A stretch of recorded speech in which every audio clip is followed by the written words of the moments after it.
you're one man or one woman, trying his or her best. Then doubt's dreaded voice creeps in. You're not smart enough.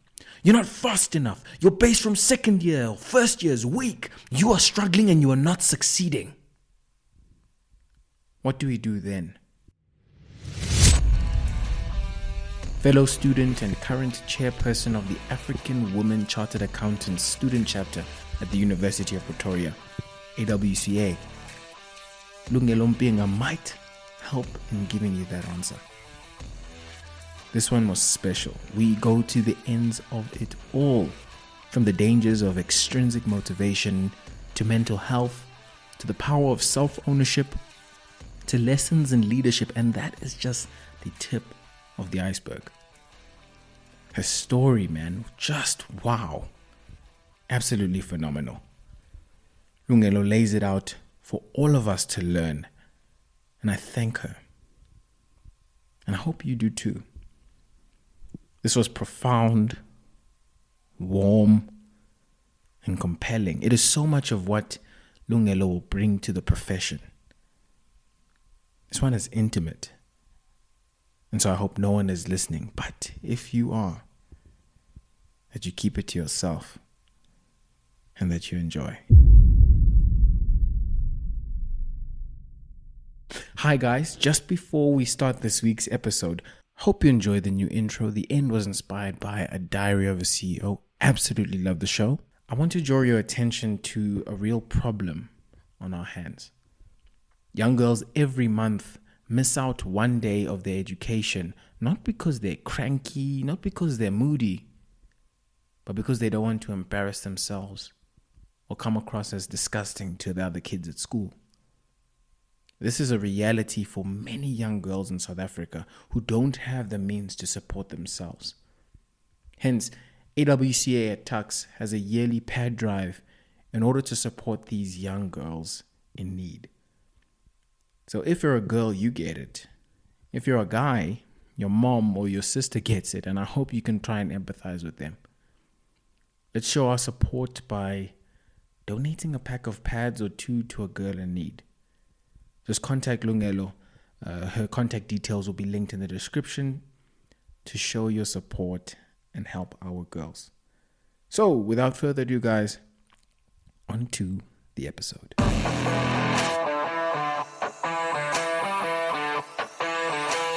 Welcome back, my people. This is the road to CA. It's yours, it's mine, it's our conversation. Where we look back, we look within, and we look beyond.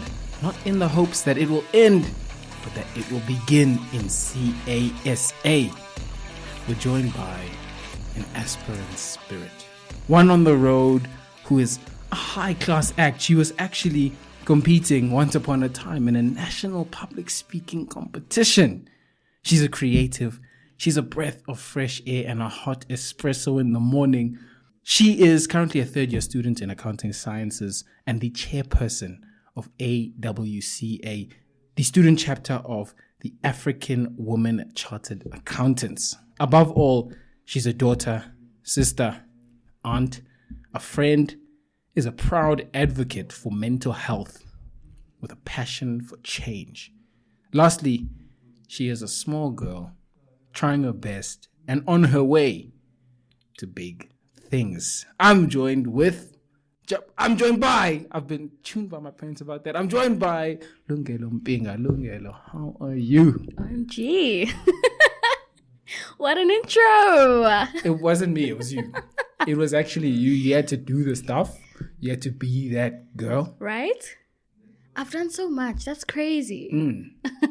I'm good. How are you? I'm great, thank you. And it's funny, where the first conversation I had on the podcast, one of my friends, he's in the course as well. He mentioned how it takes a long time for us to finally look back and see how far we've come. Mm-hmm.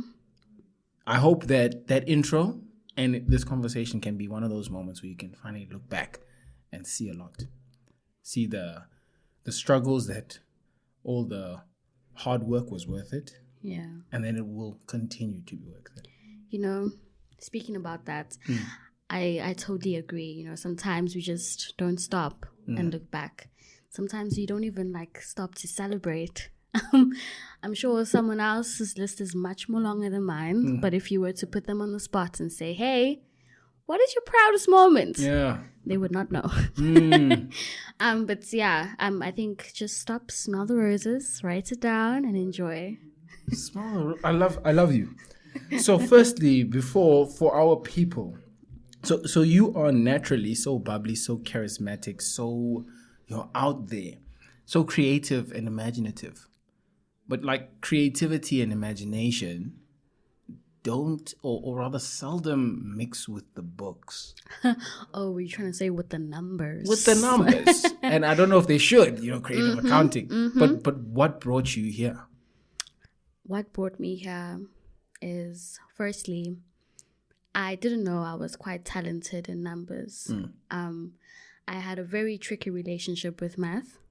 And this is all because of like external validations. Okay. I didn't have a great relationship with math, and also because my math teacher back in grade 9, she was not the best to me.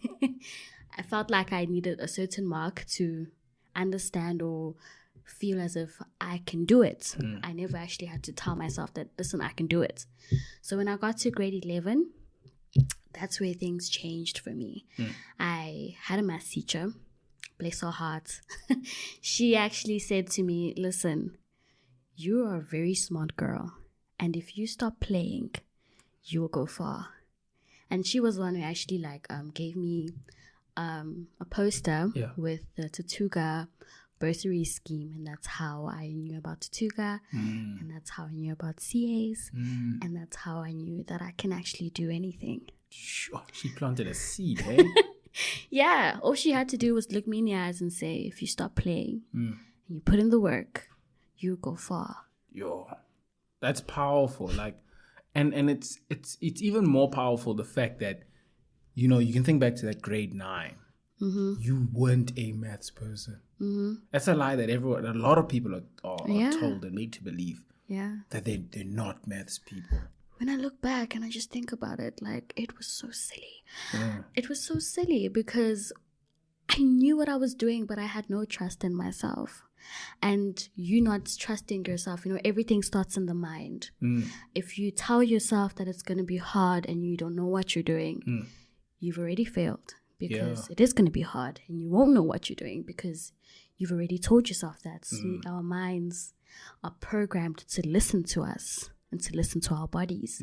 So if we're telling our minds that, hey, this is tough, it will be tough. But if you're telling your mind, this is tough, but you know what? I'm tougher. Small self-talk. You're speaking about self-talk. It is bloody powerful. It can be the difference between making it and the difference between not just not making it, but crashing and burning in a lot of ways. What would you say to people who struggle with their self-talk? Because a lot of people are operating from a place of doubt. Oh, yeah. So what would you say to those people? Firstly, I just want to put it out there. I'm no expert. I'm actually in that journey.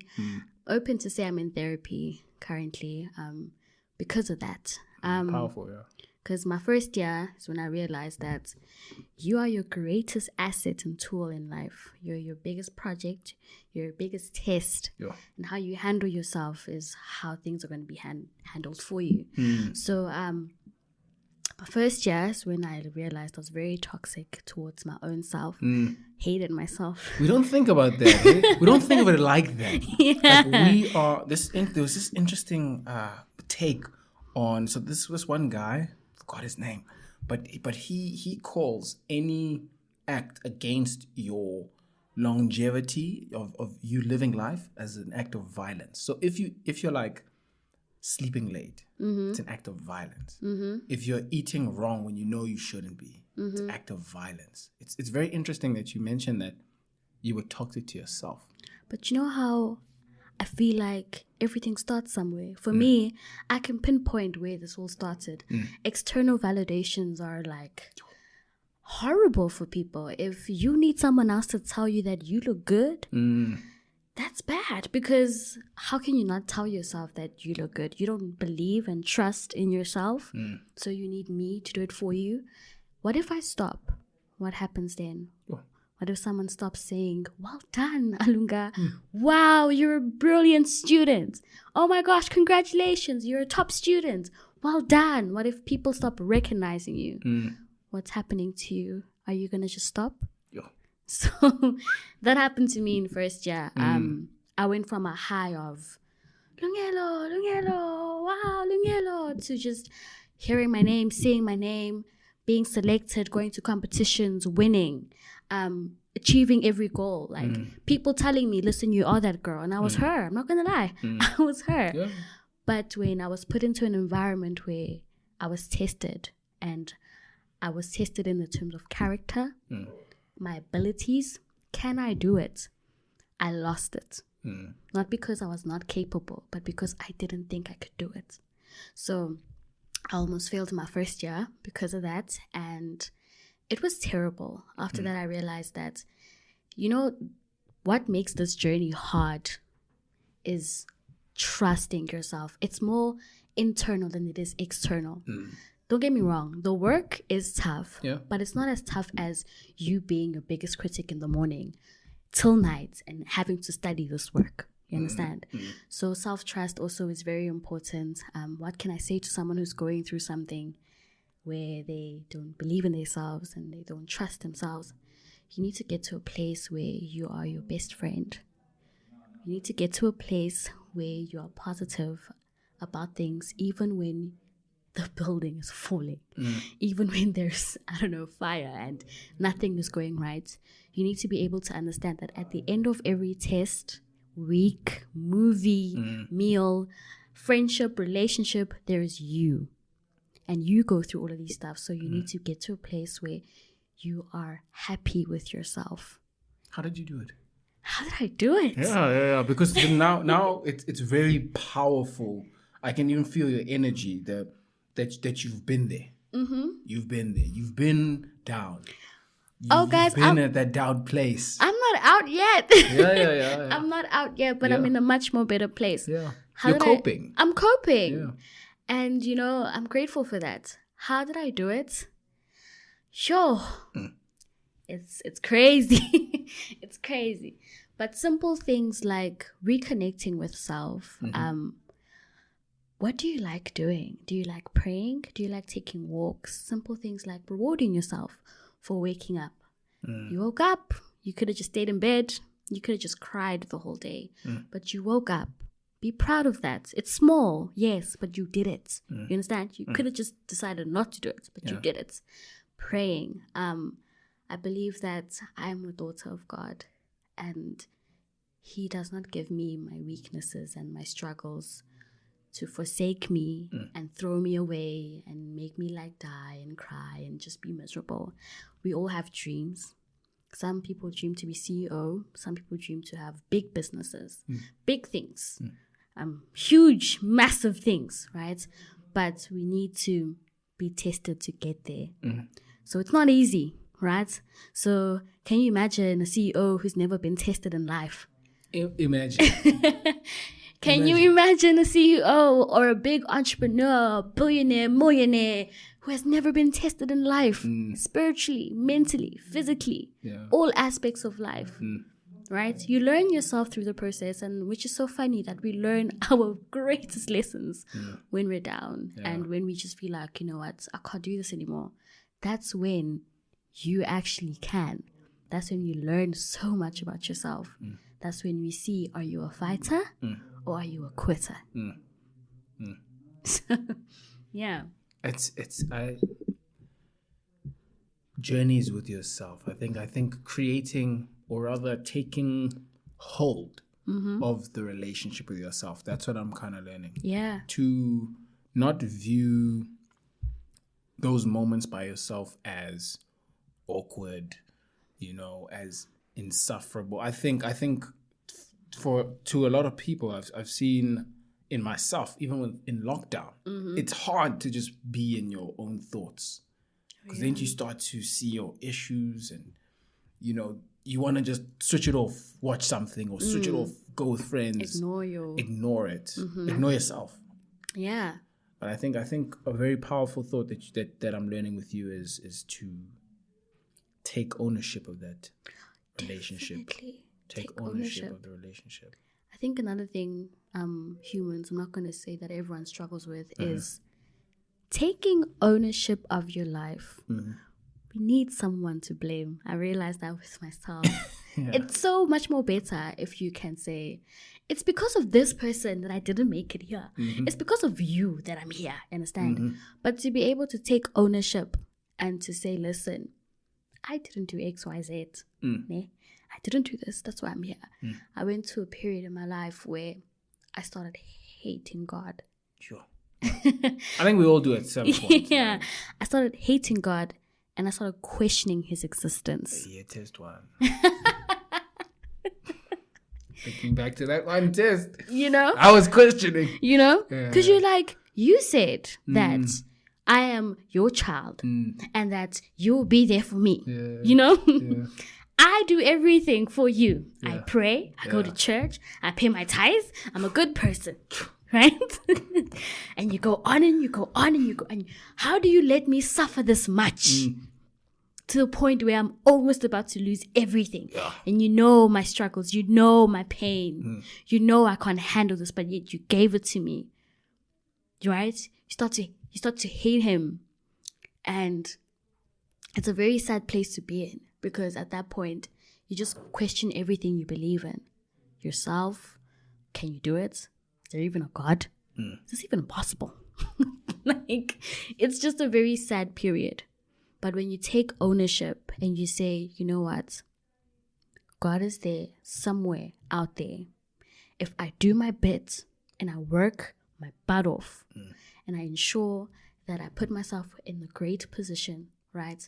And I just try my best every day and I wake up and I try my best. He will not leave me nor forsake me. He will meet me at the other side. So just do your bit. Just go. Just wake up. Just try. Just try. Just go. Yeah. Hey, trying. Trying's hard, but I think you have that little bit of responsibility always, and to just get out of bed. Make up your bed. Yeah. Just do that. That's the first domino. The first domino to set you for the day, for the week, for the month, for the life. You know what I'm saying? Every single day is a new life. You're passionate about mental health. As you can tell. Why? Yeah. Okay, this mental health journey did not begin with me. So I have a sister who's going through so much.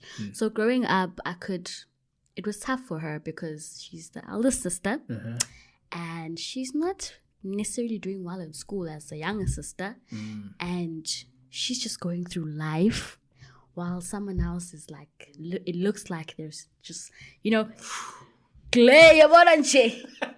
just flying through life. Gliding. They're just running. They just have wings. But she's limping. You understand? That's what it feels. It looks like that. It looks like that. Yeah. And it's tough because you're living with this person. When you go to bed, she's next to you. She's right there. Yeah. You are going through hell and this person is just, they're just doing chilling. their thing. Looks like they're just chilling. Doing their thing. Yeah. You understand? Yeah. It's hard. It was hard for her. At that time, I had no empathy because I couldn't relate. I don't know what she's going through. I can just always tell her to get up and try because that's what I was doing. But it's sometimes so tough to just get up and try. I didn't know what she was going through until I came here, and then the shoe was on the other foot. And that's when I really became passionate about mental health. And, I don't come from a perfect family. I don't come from, a mom and a dad household. But, I don't let that get to me. So, just being very aware of what the mind does to people when they go through stuff. And I was like, you know what, Ne? I don't want this to be me. love you lots, but no, not with me, not with the generations that are going to come from me. No, it stops here. So that's when I was like, I'm taking my mental health seriously. That's powerful, man. That's powerful to look in the mirror. You know, I think like you are at some level your ancestors. Yeah. They gave you life, but they also gave you all these curses. That comes with the blessing of life. It comes with the curses of living and the curses of all of the problems they had that we have to work through. Some of them are very clear, tangible. Some of them are a lot deeper. Way deeper. You know? Yeah. And it's powerful to understand that now. Before it's too late, before the fact, you know. So tell me about your experience at AWCA. In fact, first before that, tell me what AWCA is for all the aspiring CAs out there. And then you can tell me about your experience in it. Well, AWCA is wonderful. Yes, of course. AWCA is, as you said, African Women Chartered Accountants. So we are here, well, the whole reason there's AWCA, I mean, you guys have seen the stats. Yeah. You guys have seen the stats. Our African women are, it's not looking good right there. So basically what we do is that we try and empower women, create sisterhood through networking, career advice, and like I said, sisterhood, to ensure that we have more African women chartered accountants. So Black, Indian, colored, Asian even are allowed to join our society. So we are trying to ensure that we have more African women as chartered accountants. That's the whole reason we're here. I hear you. I hear you. So the structures, what are some initiatives that you've been part of, and what have you learned from those? The initiatives I've been part of, firstly, I've had the privilege to go to SAICA and see how, it is up there, because we hear about SAICA, see about SAICA, but have you ever been to SAICA? So I went to SAICA and I realized that SAICA is also quite passionate about getting African women numbers up. What I've learned is that we are powerful as women, and they are trying to move from that stereotype that a woman is, just a wife and women can do anything that they want to do. And we need more African women as chartered accountants. We're trying to break the stereotype for a girl who's sitting at home, who is Black, who's African, just put it that way, who's African, and who says, why try when already I'm going to fail? We want to give them the opportunity and the resources to enable them to be CAs. So I've been part of going to SAICA and learning about what SAICA is doing to ensure that there are more African CAs. What we offer from the AWCA in a student chapter level is that we have networking and career advice sessions. So we do have events. Actually, one is coming up on Friday, CASA and beyond. So where we just invite CAs who have been in a similar place where they are, and they tell them about what is in store for you beyond CASA, because I guarantee you that is not the finish line. It's not the end, it's the beginning. In the hopes that it will not end, but that it will begin in CASA. Yeah. So we have initiatives where we teach ladies what it is to be a CA, what CAs do, because we realize that a lot of our members, I'm just going to state the stats from our members, don't actually know what a CA does. Some of them have never actually seen one. Some of them only saw CAs when they got to uni. They don't know what a life or a day in a CA looks like. They only applied for accounting science because maybe their maths teacher told them, or they heard that there's opportunities. They don't know what they're getting themselves into. Yeah. You see? Yeah. So I guess that's why also the numbers are falling away, because we realize that we don't have the resources to continue this journey, so I'd rather go do something else. I hear you. Yeah. There's a lot of lessons we learn in these leadership positions. What are some that you've learned? Sure. Yeah. I'm just going to put out there, being a leader is tough. Yeah. It's not all bells and whistles. Oh, you get the corner office, all that. Nah. It is tough. It's not for the faint-hearted. It's not for the people who have small hearts.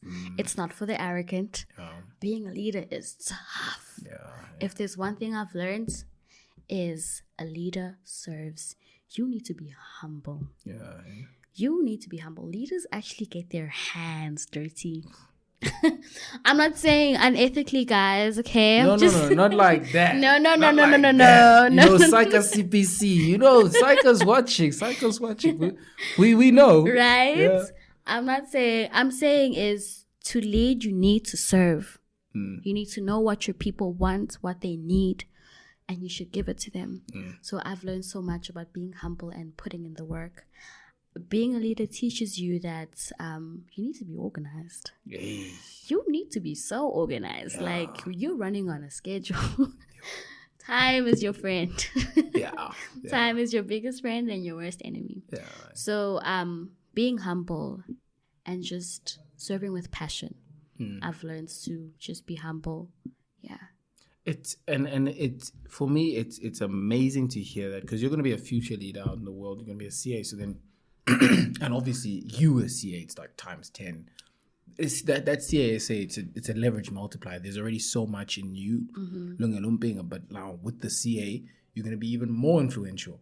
If we don't have leaders that are responsibility centered, so I got this from The Motive by Patrick Lencioni. It's one of the simplest but most important books I've ever read in my whole life, about the importance of a leader's motivation and how it's actually a make or break factor in an organization. So people that are, or leaders that are rewards centered, they will not do the things that keep the organization alive for the long term. They will not pull through in that overtime, in that specific activity that's not being done. Leaders are there to do the things that no one else can do. That's what leaders are there for. But reward-centered leaders, they don't do those things, and they fall short, and organizations crumble and don't perform as well as others. Whereas responsibility leaders, they do the hard work. They are there for the organization's sake. They serve. They know they have to be humble, because at the end of the day, it's not about you. It's not about the leader, it's about the led. And to know you're going to be one of those responsibility-centered leaders, it's a good thing. It gives me hope for the country. Good hands. Exactly. We're in good hands, people. Like, we need more people in leadership who are responsibility-centered. Because all over in politics and a lot of places, leaders that are not for the people, they show in the results. I also feel like it's love. I never classify myself as a born leader. That's something my mom does. She just says, "You've just been leading us since day one." I don't classify myself as a born leader. I just love people. I love seeing people progress. I love getting the job done with compassion and love and respect, the right way. Just not doing things just, okay, we have to do this so we can do this. We need to do it the right way. Like, after we've had our session, or for example, when my term ends, you, right, as for example, my events officer, my outreach officer, my vice, you must have grown holistically from this experience. You must come out of here craving for the next role. I want to lead again. I want to be put in a position where I can work again and serve people again, right? I don't want you, when the term ends, you're like, phew, that'll do it. Finally. Woo, Yeah. No, I want you to be like, okay, I've grown as a person. I've grown as a professional, because, you're learning a skill. Yeah. I encourage everyone out there, do something. Lead somewhere. Just do something. Don't just be a student. Do something. Develop a skill. And you're going to be CAs, guys. You guys are going to be CAs. You guys are going to be leaders. So you guys need to do something. Yeah. And there's certain things I only learned in this role, in this like leadership position that I see, like for example with my group projects, that there's a certain way you think. You are more considerate. You are more, accurate. You are not here to play. It's amazing. Guys, apply for those things. I think there's even House CA coming up soon. Oh, apply, guys. Put yourself out there. Don't say, yo, Bazotini, what are they going to say? Yo, now my face is going to be all over and I'm going to have to campaign, ask people for votes. That's the price of being a leader. You're going to have to put yourself out there. Exactly. That's the price of service. Exactly. Of giving back, contributing to this thing. Because when you're out there getting sponsors, funds for your events, you're going to be out there. Yeah. Your face is going to be everywhere. Yeah. You're going to be asking these people, following them up. Yeah. You understand? Yeah. So I just say, just go for it. Just do it now. You have nothing to lose. Nothing. What are you going to lose? You only have everything to gain. Yeah, actually. you have nothing to lose. What are you going to lose? How do you balance it with the course? Because I know that's going to be an excuse that comes up. With the course. I'm already got accounting. Imagine now I have a leadership. Accounting's enough. Oh, how I balance it is a schedule. You really need a schedule, guys. Yeah. You need a to-do list. Yeah. You need a to-do list. You can't just be waking up and just running aimlessly. You need to have a schedule. And also, I hate this word. It's discipline. I hear you. You need to be very disciplined. I'm not saying now when you said at 6:30 you're gonna eat. Now you're eating 6:30. But you must know at what time, what are you doing, when, how. Yeah. You must have a plan of action. Yeah. So how I do it is that I have a list of the things I need to do, school and work. Right? So I get the school first. You are a student first. School first, school out the way, and then you work. If you have free time at school, you put in an email. I need to send mang an email. Yeah. Slide in that email. Yeah, you understand? Yeah. You need to be on top of your game. So you need to be very disciplined.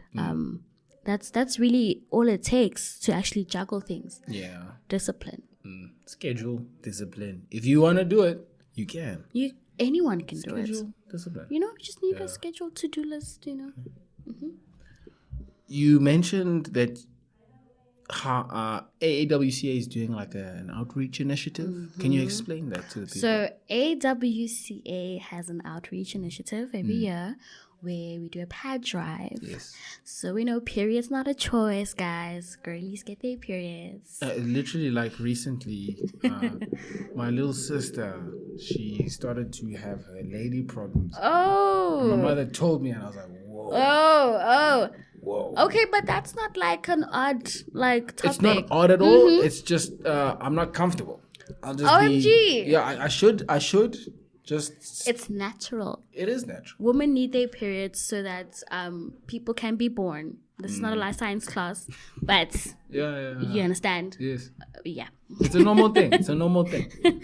So like I said, periods are not a choice. And you'd be surprised at the pad prices. Oh, it's insane, guys. Just making sure that you can actually function and go to school and have a pad is expensive. Some girls don't have pads. It's a reality. It might not be yours, but I guarantee you it's someone else's reality. That when they get their periods, they can't go to school because they have to sit and they have to figure out a way to, not disgust everyone else, basically. So we have a pad drive. So what we do is we collect pads throughout the year so that during the end of the year, we send them off or donate them to a home where there are females who need them the most. So with that being said, if you guys are hearing this podcast and you are thinking, oh yes, I'd want to donate a pad, please do. I don't know if I should drop my numbers or my email. I will have that something for people to contact in the description. Okay. Yeah. Okay. And I'll even send a message on the WhatsApp groups. I think this is something that we should do. Oh yeah, please, guys. Yeah. It's someone else's reality. It might not be yours, But there's a girl out there who hates her periods, not because of the pain, not because she's moody, but because she can't afford a pad. Yeah. Yeah, guys, that is, if anything, you don't have to follow. It's fine. Just donate some pads. I think this is just something that we all have to be aware of. There's no person who shouldn't be aware of it. There's no person who shouldn't really understand the issues that girls are going through. Like that's a pretty big one. So, in any case, please tell us a belief if you haven't already. Follow this. But before you follow this, I would rather have you donate some pads. If you have not already, please do so. Follow this. We also have a LinkedIn now. So search up The Road to CA on LinkedIn. You'll find it. We'll start posting stuff there, but you can follow it before we start posting some stuff there.